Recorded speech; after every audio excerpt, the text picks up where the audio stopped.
Hey everyone, Lauren here, and I'm using the printables and the mixed media kit to make my layouts this month.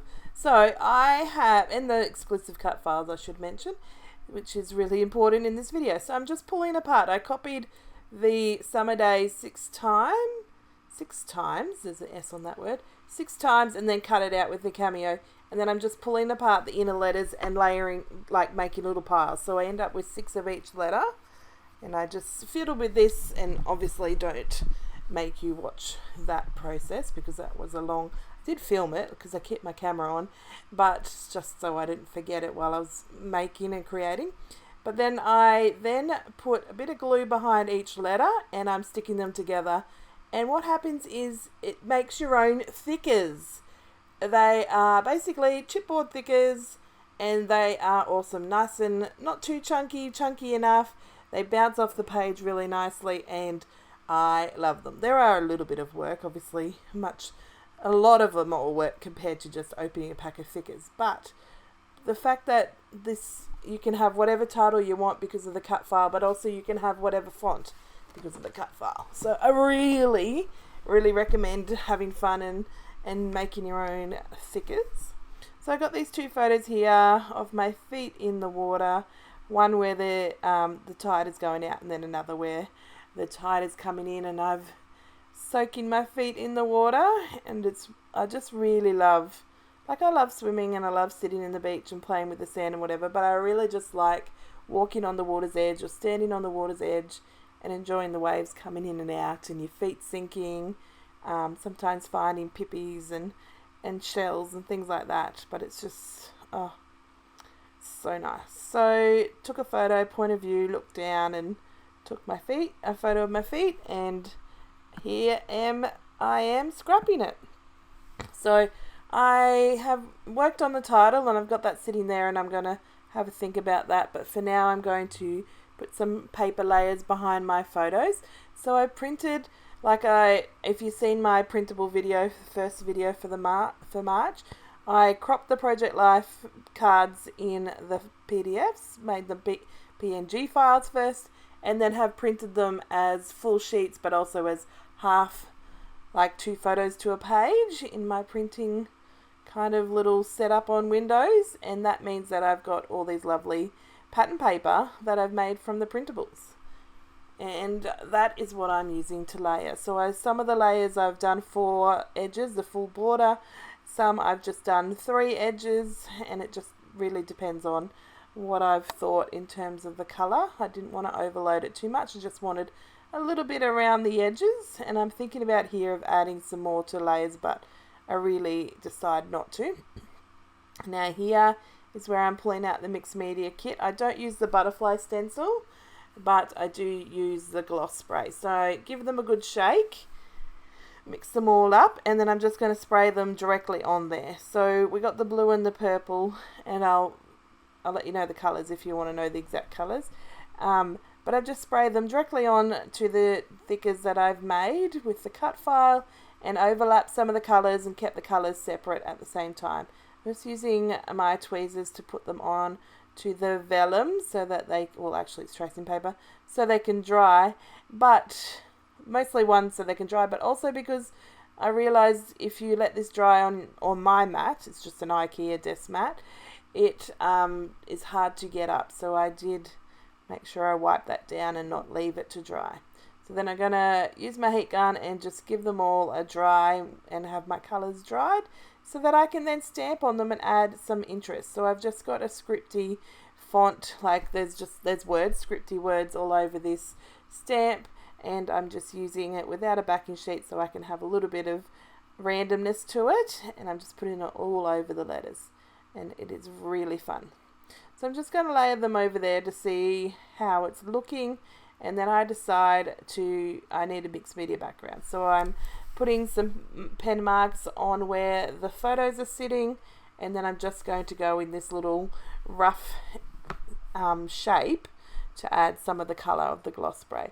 And I really love using the heat gun with the gloss spray. So if you can see up the top left there, when you use the heat gun, it kind of makes a bit resisty. So it leaves some spots where the colour doesn't stick. It's not because it blows it away as such, it's just the way the gloss spray dries. So it's quite fun. And then the way the gloss spray dries makes it a glossy look like it's wet, and which is quite fun, and a different medium than distress inks or distress oxides or sprays or anything like that. So it is quite fun to have a play with something different. Works similar but has its different properties at the same time. So sorry my mat moved when I cleaned it before, and I'm in the same spot, but because my mat moved, it's not in the same spot of my camera, but you get the gist and you can see enough of it that it shouldn't be too much of an annoyance. I'm sorry if it is. But I'm going in with a range of paint pens. So I'm using the white one here to just add some dots. I'm doing 2 spots above and 2 spots below. And I then use my black paint pen to add some little plus signs. Just randomly mark making, just adding pop of difference to the background. I was thinking, like, if I hadn't used the scripty stamp on the thicker letters that I'd made, I would have used something like that in the background. But instead I pull out my paint pens and use a bunch of them. So I've got a purple one, so I add some like dots and some plus signs and some open circles in between all these different colours. So you can see I'm overlapping them and making them spread out so that they're bigger clusters and all those fun things. So yeah, just mark making. There's no right or wrong when you're mark making. It's just exploring and expressing and yourself, and just like the best way to make it work, I think, is to overlap things and sort of have them in each other. So not overly, when you're doing dots, sometimes you can have it as a separate little dot cluster to the side of your cluster, and other times you can do that and then bring it in disperse it through the already mark making that's happening. So you can see here now I've pulled out a different color. I've got the blue. They're all very similar tones because obviously that's what's happening. So I've got the pink, the blue, a purple, because the pink and blue make purple together. Riveting revelation, I'm sure none of you knew. Oh my god, blue and pink make purple. And then I add the black and the white. I do lastly come in with just a black gel pen, just the normal writing pen that I use. That is my preference in writing with, and do the circles just to blend out the black because it was a bit more obvious than the rest of the colours, as it should be, because black is more predominant.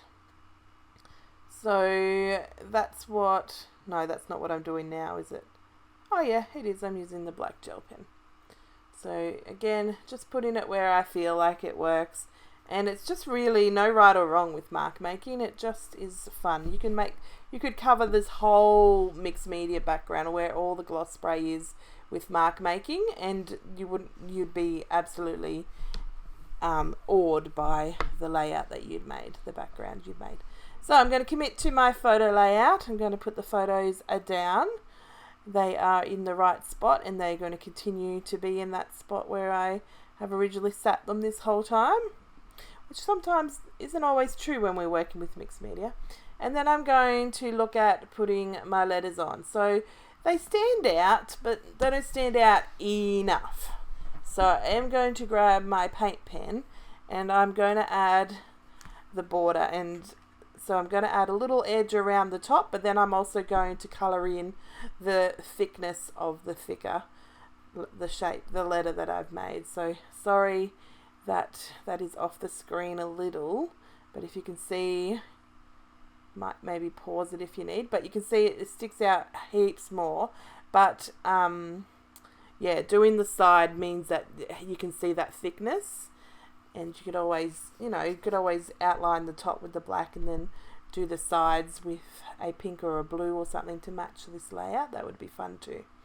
And lo and behold, for the first time in forever, and let's not sing that song, but I am using my T-square ruler to put these letters down. I thought it just was going to look not great the way I normally do it because of how wonky I I put letters down, which and often doesn't bother me and often works well, but today I just wasn't up for it.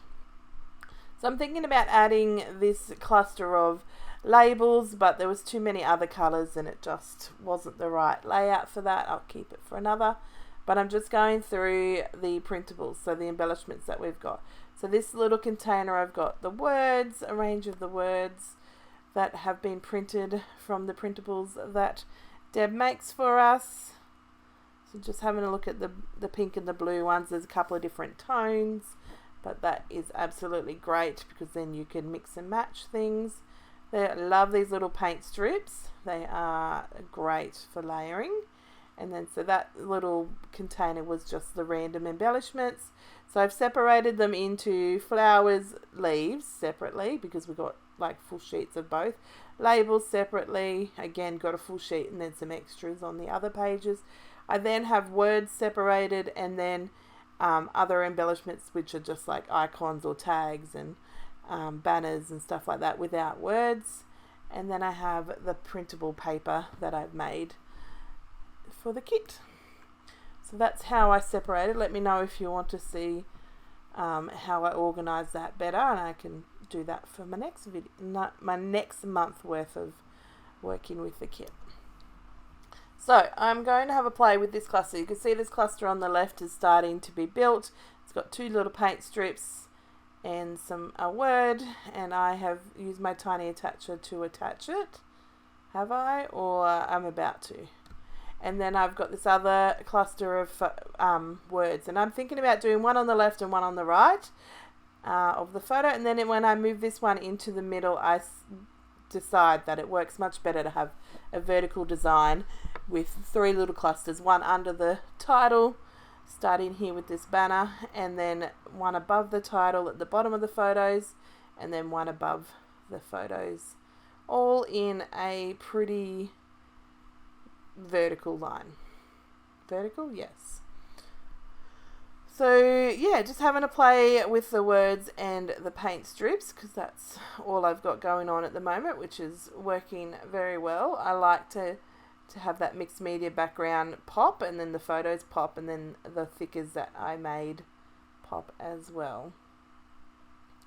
So we're going to then just finish off with a few different bits and pieces. So I add some of these tiny words that have been printed that Deb's made for us.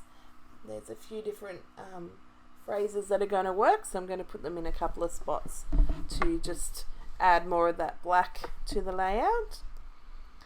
And you can see at the bottom the mark making fits in really well with the background and the embellishing that's going on. And up the top, it's a little bit more like it's meant to be there just above the photo, above the embellishment cluster, but to the right it kind of is, like for me especially looking at it now, I probably could have done without that little section of mark making on the right, but it's not going to be a problem. I'm not going to go back and cover it up or anything.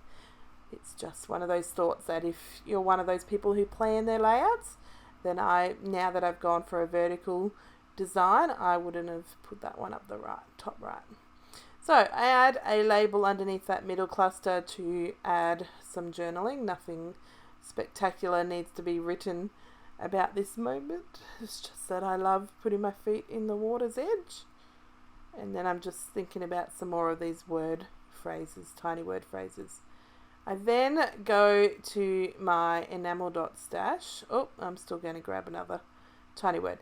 But I do grab out my little box of enamel dots and start stars and hearts, and I'm going to pull out some of them. So I've got like a page of bluey and green, kind of mint, kind of blue and normal blue hearts. And then I pull out some pink enamel dots and then some blue stars, and I'm just going to add them in clusters of 3. 1, 2, 3, one of each different thing to the layout in different sizes and different formats. So at the top I've got a bigger enamel dot, and then the stars are all the same size, and then I have a smaller heart. In the middle I've got a bigger heart, the small star, and then the small enamel dot, and down the bottom pretty similar as well. So this is my layout. So here comes some close-ups, and hopefully you've enjoyed creating or watching me create today, and we'll go and create for yourself.